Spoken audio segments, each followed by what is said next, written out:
What's up, everybody? This is Jose from Florida Hood Blogs. It's time to put a little hood into your morning coffee. Today we're going to be rolling through Bartow, Florida. Bartow is a small to medium-sized town between Tampa and Orlando in the I-4 corridor of traffic. Around the city of Bartow, mining companies have scarred the land, so there's not much around the town other than mining companies. Hey guys, we're almost at 700 subscribers with this video. I just want to know who you guys are. Tell me a little bit about yourself. Do you live in Florida? Are you thinking about moving to Florida? What do you like about my channel? Is it driving around the hoods? Is it the informational videos? Is it the top 10 list? What do you like about my channel?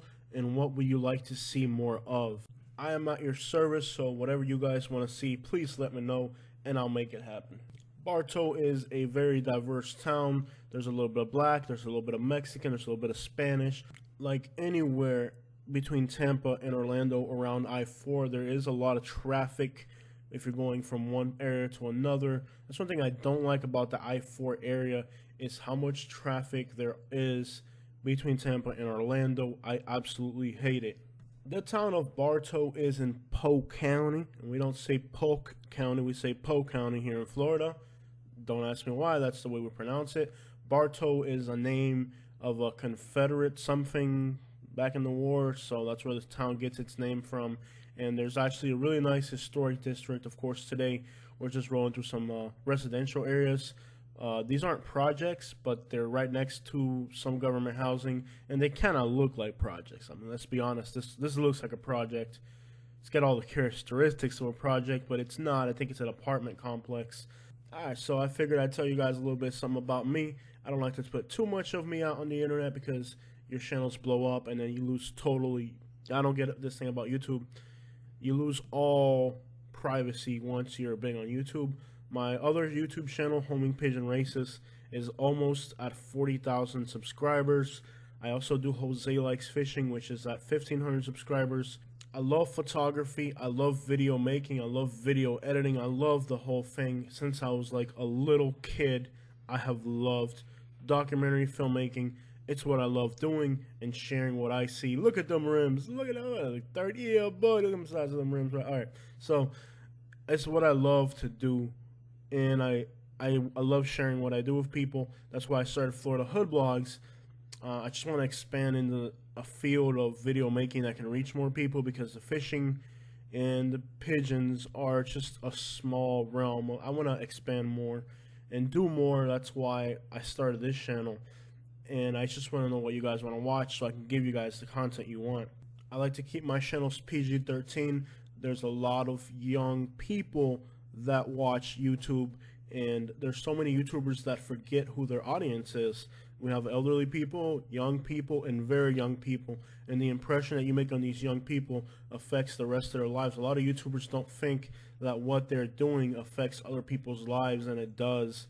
A lot of times they don't know that, and they make content that damages other people. For example, there's fishing channels out there that publish how they trespass, how they jump fences, how they dodge security guards to get in the ponds to fish illegally.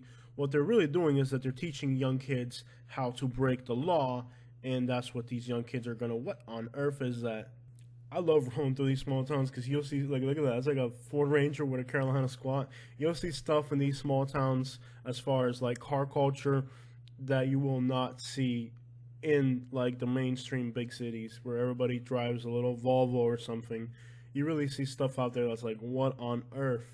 A lot of individuality in these small towns. Alright, so to tell you guys a little bit about us, in 2009 I got married. We were 18 years old, and I was working for a company, and I was 18 years old, and the people there were like, everybody was like, you can't get married, you're only 18 years old, you can't get married, you can't get married. And all these people who, and the moral of today's video is going to be, don't let people who don't care about you influence your life. These people never cared. They acted like they cared about me because they were trying to pretend that they cared about you, to be in a work environment, to get points, to kiss up to the bosses, whatever their politics were at the time.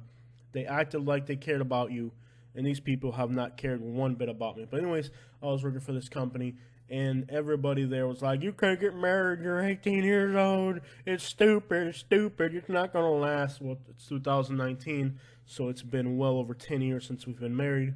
I've been happy, and this was during the recession, right after, when we were way at the bottom economically.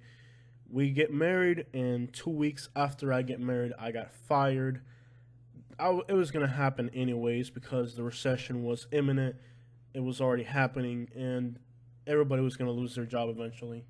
That company eventually failed, and I never saw those people that were working there ever again, even though when I worked for this company, they were all part of my lives since I was being there so many hours a day.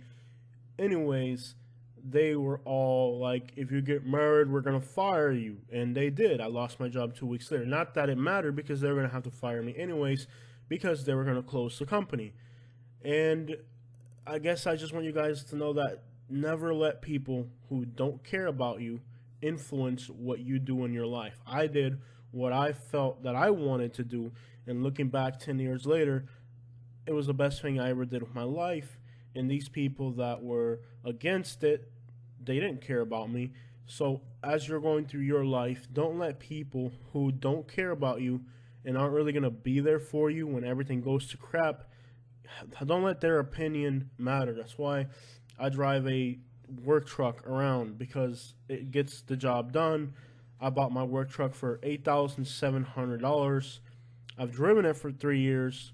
I've put 80,000 miles on it, and I could probably get $6,000 for it today, which means that I only paid $2,700 for this truck if I sold it right now, and I've used it for 3 years, where if I wanted to impress people, I would have paid $20,000 for a new truck. It would have depreciated $7,000, so there's $5,000 extra that I would have lost just to impress other people. Don't worry about what people think about you guys. Live your own life. Make decisions that are going to impact your life. Don't let the opinion of other people, how you dress. Dude, I just bought a shirt. I'm wearing a shirt right now. I paid $3 for it on clearance from Walmart. I don't need to wear expensive clothes to impress anybody. I don't need to drive a fancy car to impress anybody. Take care of yourself. I like to buy out time. A lot of people buy clothes. A lot of people buy cars. I buy time. In other words, I save money so that I can have a lot of free time so I can do the things I enjoy in life, not wear clothes and cars to entertain the eyes of other people who, at the end of the day, their opinions don't matter. And like a lot of times, so many people devote so much time and effort into how they look so they can impress other people, but those people, their opinion about you doesn't really affect your happiness. It doesn't affect how you live. On the contrary, if you let people's opinions about you influence the way you think, then they're able to control what you do with your life based on their opinion about how you live. The moment that you care about what other people think about you, you're giving them a remote control to your life and saying, here, press the buttons and you tell me what I have to do with my life. It was like 11 o'clock today in the morning. I woke up, watched some TV, got my hair cut, picked up some Starbucks. I'm in a Starbucks drive-thru. The girl goes, oh, how's your day going? I'm like, good. I just woke up, getting some Starbucks, gonna go home, make some YouTube videos. She's like, oh my God, I'm so jealous. I have to work 9 to 5 and blah, blah, blah. And I'm like, well, I got kicked out of high school. And if you guys want to hear that story, let me know. I'll tell you guys the story about how I got kicked out of high school. I'm like, well, I got kicked out of high school. I don't have high school. So I was forced to be self-employed.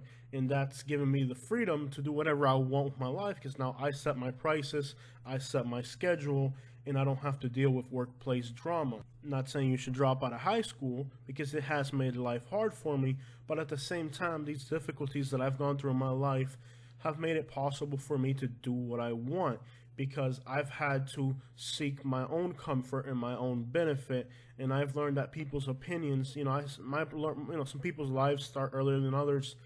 My life circumstances made my life start earlier, and my life experiences were learned much earlier than most people. Therefore, I've been able to, by now, 2019, 29 years old, have things in order in a way that most people my age are just now starting to piece their lives together. Jose from Florida Hood Blogs. Thank you so much for watching this video. Let me know what you want to watch in the future. Do you care about my life? Because I can tell you guys some stories just to make these videos more interesting. You can watch the video visually, and then you can have some little side conversation, whatever's on my mind. Thank you so much. Have a great day.